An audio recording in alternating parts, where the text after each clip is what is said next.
अखंडमंडलाकारं व्याप्तं येन चराचरं तत्पदं दर्शितं येन तस्मै श्री गुरुवे नमः। अज्ञानान्धस्य लोकस्य ज्ञानाञ्जनशलाकया चक्षुरुन्मीलितं येन तस्मै श्री गुरुवे नमः। अध्यात्म विश्व विज्ञान यूट्यूब चैनल पर उपस्थित अपने प्रबुद्ध पाठक मित्र, आचार्य, गुरुजन, हमारे टीम के सभी सदस्य, हमारे सलाहकार, हमारे मार्गदर्शक और अपने हजारों व्यूवर्स, शेयरकर्ता और सब्सक्राइबर्स आदि सभी का इस अंक में हार्दिक स्वागत समादर करते हैं। मित्रों, राजनीति से हमारा संबंध केवल मतदान तक होता है, उसके बाद नहीं। और राजनीति का जो स्वरूप आजकल नज़र आता है वो कैसा है, तो वो अपने आप को प्रचार में, अपने आप को मीडिया में रखने के लिए अनेक प्रकार की वल्गनाएं, अनेक प्रकार की टीकाएं, अनेक प्रकार की बातें की जाती है, जिससे कि वो राजनीतिज्ञ मीडिया में छाया रहे। और दूसरा ये भी है कि राजनेता कब पलटी मार के कौन सी पार्टी का आदमी कौन सी पार्टी में चला जाएगा, ये तो कहा नहीं जा सकता। और इसीलिए राजनीति हमारा विषय भी नहीं और हमें राजनीति से कोई सरोकार भी नहीं।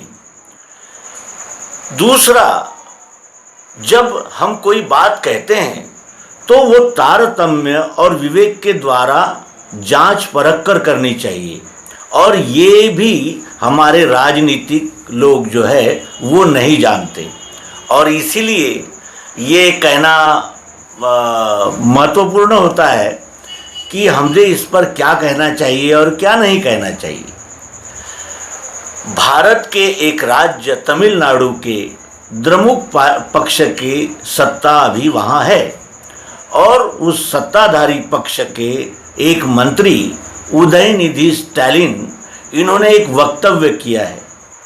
वक्तव्य कोई नया नहीं है, ये पेरियार रामास्वामी से लेकर के उनके अनेक नेताओं ने बार बार इसी परिप्रेक्ष्य में बहुत सारी बातें की। अनेक पक्षों के विद्वानों ने भी इस प्रकार की बात की। और उदयनिधि स्टालिन कहते हैं कि जैसे मलेरिया है, डेंगू है, इस प्रकार की जो बीमारियां हैं उनका नियंत्रण किया जाता है, वैसे नियंत्रण न करते हुए सनातन को समाप्त ही कर देना चाहिए। और सनातन के समाप्त होते ही इस विश्व में, इस भारत में सर्वत्र आनंद ही आनंद हो जाएगा। और ये कहने वाले जो मंत्री है वो युवा है और मुख्यमंत्री के चिरंजीव है। और इसी प्रकार की बातें कांग्रेस के और अनेक पार्टियों के लोगों ने इस प्रकार की बातें की। तो हमें किसने क्या कहा, इससे ज़्यादा ये महत्वपूर्ण है कि वो कह क्या रहे हैं।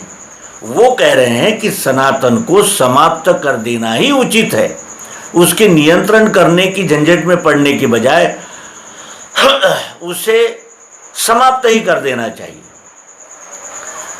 हमारा आक्षेप यही है कि सनातन को समाप्त किया जा सकता है क्या, और सनातन को समाप्त करने पर हम उनका ही नहीं तो यहाँ किसी का अस्तित्व रहेगा क्या, यही इस अंक का विषय है।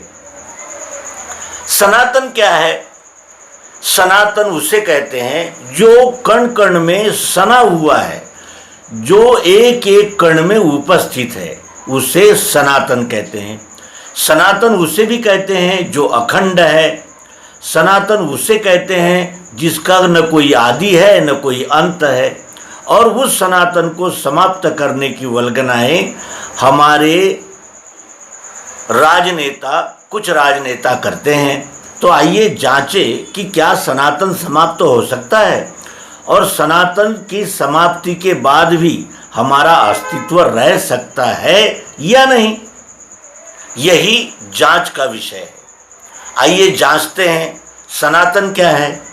ये पृथ्वी सनातन है, जल सनातन है, अग्नि सनातन है, वायु सनातन है और यानी आकाश सनातन है।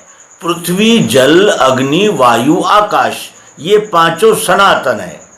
कब से है ये कोई नहीं कह सकता, क्योंकि सब इसी में निर्मित होते हैं, इसी में रहते हैं और इसी में विलीन हो जाते हैं। अच्छा, इसका अंत कब होगा? पृथ्वी, जल, अग्नि, वायु, आकाश, इनका अंत कब होगा? ये कौन कह सकता है? ये कौन कह सकता है? क्योंकि ये पांचों जो महाभूत है, ये तो हमसे पहले भी थे और जब हम नहीं रहेंगे तब भी ये रहेंगे, यानी इसका कभी नाश नहीं होता। ये सनातन है। सनातन उसे भी कहते हैं जो कण कण में उपस्थित है, और ये हम अच्छी तरह जानते हैं क्योंकि हम अध्यात्म विज्ञान के अभ्यासक हैं। हम जानते हैं भगवान श्री कृष्ण जी श्रीमद् भगवद गीता के 7वें अध्याय में कहते हैं, पृथ्वी, जल, अग्नि, वायु, आकाश, मन, धी और अहंकार, यही मेरे प्रकृति के 8 अंग है। मेरे प्रकृति के 8 अंग है। मेरे प्रकृति के कहने का क्या आशय है? इस विश्वरूप परमात्मा की प्रकृति के ये 8 अंग है और इस प्रकृति से ही सब निर्मित हुआ है।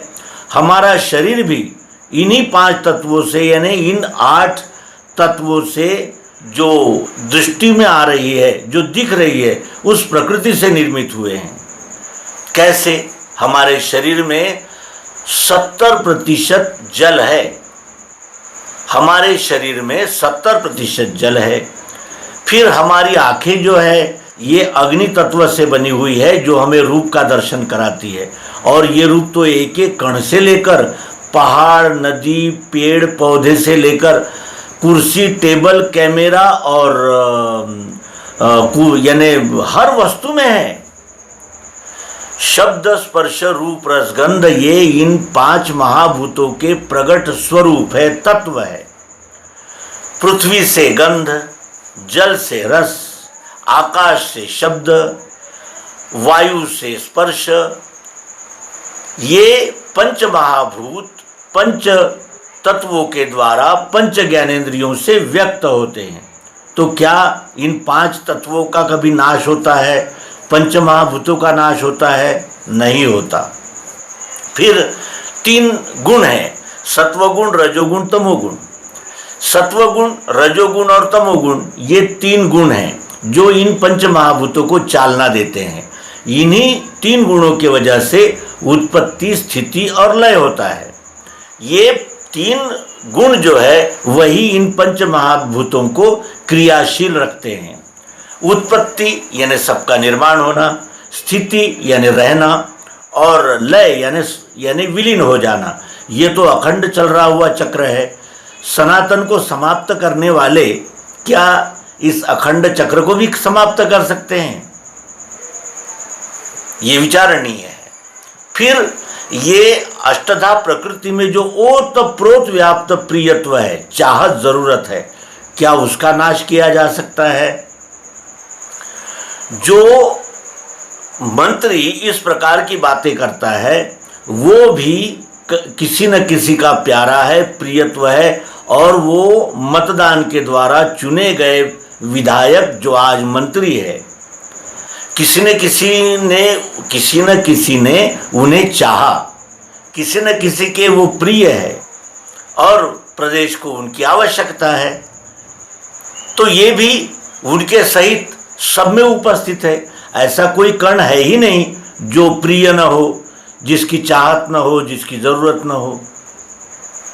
तो क्या सनातन को समाप्त करने वाले चाहत, जरूरत, प्रियत्व रूप इस निराकार आत्मा को समाप्त कर सकते हैं? फिर ये जो 8 अष्टधा प्रकृति और चाहत, जरूरत, प्रियत्व रूप निराकार आत्मा जिसमें है वो ये विश्व है, और ये विश्व के ही ये यानी विभाग है। विश्व के ही ये विभाग है, चाहत, जरूरत, प्रियत्व रूप निराकार आत्मा और पृथ्वी, जल, अग्नि, वायु, आकाश, मन, धी और अहंकार, ये प्रकृति के 8 अंग। क्या ये नाशवान है? क्या इस सनातन का कोई नाश कर सकता है? क्या सनातन का नाश करने की प्रतिज्ञा लेने वाले इस विश्व का नाश कर सकते हैं? और विश्व का यदि नाश कर सकते होते तो क्या उनका भी अस्तित्व रहता? नहीं रह सकता। ये अनुभविक बातें हैं। हम सनातन ये शब्द उच्चारने से पहले ये जानना आवश्यक होता है हमें कि सनातन कहते किसे हैं, सनातन का वास्तविक अर्थ क्या है। यदि किसी पंथ, मत, संप्रदाय को समाप्त करने की बात करते तो वो समझ में आती। और फिर ये जो धर्मांतरण, ये जो शब्द आया है, तो कोई क्या किसी अपने धर्म का अंतरण कर सकता है? अपने धर्म को छोड़ सकता है? अपने मत, पंथ, संप्रदाय, विचारधारा को तो मनुष्य छोड़ सकता है, लेकिन धर्म को नहीं छोड़ सकता। जीवों का जो धर्म है वो उसे नहीं छोड़ सकता। जैसे अग्नि का धर्म जलाना है, क्या अपने जलाने का धर्म अग्नि छोड़ सकता है? जल का स्वभाव है शीतलता, क्या जल अपना स्वभाव छोड़ देगा? छोड़ा ही नहीं जा सकता, क्योंकि ये यानी प्राकृतिक है, नियमबद्ध है, इनका नाश कोई कर नहीं सकता। और जो सनातन का नाश करना चाहिए ये प्रतिज्ञा लेकर चले हैं, उन्होंने अवश्य ही इन बातों का विचार करना चाहिए। सनातन समाप्त नहीं हो सकता, सनातन का परिवर्तन नहीं हो सकता, सनातन नियमों में हम हाथ नहीं डाल सकते, उसे बाधित नहीं कर सकते, और उसे बाधित जब नहीं कर सकते तो उसे समाप्त भी नहीं कर सकते। मत, पंथ, संप्रदाय के अभिनिवेश में आकर हम सनातन को समाप्त करने की बातें करते हैं, क्या ये उचित है? सनातन क्या है ये जब तक हम नहीं जानते तब तक सनातन के विषय में कुछ भी कहना अनुचित है, और ऐसा नहीं करना चाहिए। रह गई मत, पंथ, संप्रदायों की बात, तो आज इस पंथ में है, कल उस पंथ में है, परसों उस पंथ में है, कोई इस संप्रदाय में चला गया, किसी के विचार बदल गए, ये हो सकता है। लेकिन सनातन को छोड़कर इस विश्व में एक कण भी नहीं रह सकता। सभी अपने अपने स्वभाव धर्म से बंधे हुए हैं। श्री उदयनिधि स्टैलिन भी अपने स्वभाव से बंधे हुए हैं, वो अपने स्वभाव के अनुकूल आचरण कर रहे हैं, वो उनका स्वभाव है। अपने स्वभाव को छोड़कर तो वो भी नहीं रह सकते। लेकिन इस सत्य को जानने के लिए हमें अध्यात्म विज्ञान की शरण में आना होगा, श्रीमद् भगवद गीता का अभ्यास करना होगा, और तभी हम सनातन को जान सकेंगे। और जब सनातन को जान सकेंगे तो फिर ये भी ध्यान में आ जाएगा कि सनातन का कभी नाश नहीं होता। ऐसे कितने ही जीव आए, कितनी ही वल्गनाएं की, रावण और ऐसे हिरण्यकश्यपु, हिरण्याक्ष, ऐसे अनेक रथी महारथी इस विश्व में आए, रावण, सब आए, सबने प्रयास किया कि सनातन सिद्धांत का अतिक्रमण करें, लेकिन क्या वो कर सके? क्या वो कर सकते हैं? अपनी शक्ति का विचार न करते हुए सनातन को समाप्त करने की इतनी घोर प्रतिज्ञा करने वालों को सनातन को जानना चाहिए। और सनातन को जब हम जानेंगे तब हमारे ध्यान में आएगा कि कोई मत, पंथ, संप्रदाय, विचारधारा समाप्त कर सकते हैं, लेकिन सनातन का समापन कभी नहीं हो सकता, क्योंकि वो प्राकृतिक है। और इसी सनातन में सारे जीव उदित हुए हैं, चार खाने की अनेक योनियां। इतना ही नहीं तो टेबल, कुर्सी, मेज, कैमरा आदि जिसे हम निर्जीव कहते हैं, उनमें भी एक एक कण में ये परमात्मा अनुस्यूत व्याप्त है। और इस परमात्मा को छोड़कर न कोई है, न कोई था, न कोई हो सकता है। राम कृष्ण से लेकर तो उनके पेरियार रामास्वामी से लेकर सभी इसी विश्व में आए, इसी विश्व में रहे, और इसी विश्व में उनका लय हो गया।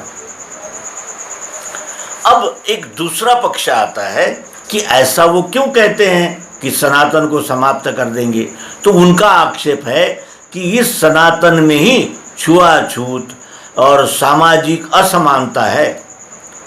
तो क्या सनातन किसी को सांस लेने की आज्ञा देता है और किसी को सांस नहीं देता? ये पृथ्वी जल अग्नि वायु आकाश ये किसी विशेष मतपंथ संप्रदाय के हैं या ये किसी समाज जाति वर्ण से बंधे हुए हैं? ऐसा हो सकता है कभी?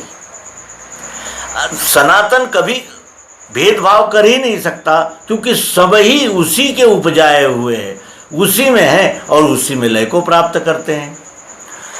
इसलिए ये जो यानी आरोप लगाया जाता है कि असमानता है और सामाजिक विषमता है, ये हमारे यानी मानव के यानी जो मानव निर्मित जो कायदे कानून है, मानव निर्मित जो व्यवहार है, उसकी असफलता है। ये उसका दोष है, सनातन का नहीं। क्योंकि सनातन ये सबके लिए सब समय और सबको यानी उत्पन्न करने वाला, अपने में स्थिति देने वाला और अपने में ही लय करने वाला ये विश्वरूप परमात्मा है। इसीलिए सबने एक एक शब्द तोल कर बोलना चाहिए। ऐसा नहीं कि हम कुछ भी कह दें। इतनी विराट प्रतिज्ञा करने से पहले जान लेना चाहिए कि सनातन क्या है, इस सनातन विश्व से हमारा क्या संबंध है। मत पंथ संप्रदाय से दूषित दृष्टि लेकर सनातन को समाप्त करने की प्रतिज्ञा करने वाले कितने बड़े अज्ञानी हैं। और यही ये कहते हुए ही इस अंक का समापन करेंगे कि प्रथमतः हमने सनातन को जानना चाहिए। सनातन को जानते ही फिर हम में मनुष्यता का उदय होता है, और मनुष्यता का उदय हुए बगैर हम मनुष्य है ये कहना भी अनर्गल प्रलाप ही कहा जाएगा। विश्वरूप परमात्मा की सर्वोत्तम कृति मनुष्य है। ये नर जन्म मिला है, ये नर शरीर मिला है। हम मनुष्य का जन्म लेकर यहाँ उपस्थित है, और मनुष्य के जन्म का सबसे बड़ा लाभ, सबसे बड़ा मौका यही है कि सनातन को जाना जाए। जो सनातन को नहीं जानता वो चाहे कितने ही जन्म धारण करे, कितने ही प्रकार के मत पंथ संप्रदाय में प्रवेश ले, चाहे कुछ भी करे, वो मनुष्य नहीं हो सकता। मनुष्य होने के लिए सबसे पहला कार्य है सनातन को जानना, सनातन को समझना, और सनातन को जानकर ही इस जीव को संपूर्ण समाधान हो सकता है। ये हम अपने अनुभव से कह सकते हैं। तो मित्रों, खंडन मंडन का कोई विषय नहीं है। खंडन मंडन करना हमारा कार्य भी नहीं है, हमारा दायित्व भी नहीं है। हम चाहते भी नहीं कि खंडन मंडन करें, लेकिन केवल सनातन क्या है इस प्रश्न को लेकर ही ये अंक प्रस्तुत हुआ है। हम सभी का अध्यात्म विश्व विज्ञान यूट्यूब चैनल पर स्वागत करते हैं। वो इस चैनल पर आए, सर्वांग योग सद्गुरु युक्ति को प्राप्त करें, और फिर जो भी वक्तव्य करना है वे अवश्य करने के लिए स्वतंत्र है। तो यहाँ अंक को विराम देंगे। धन्यवाद। नर्मदे हर। सद्गुरु भगवान की जय। विश्वरूप परमात्मा की जय।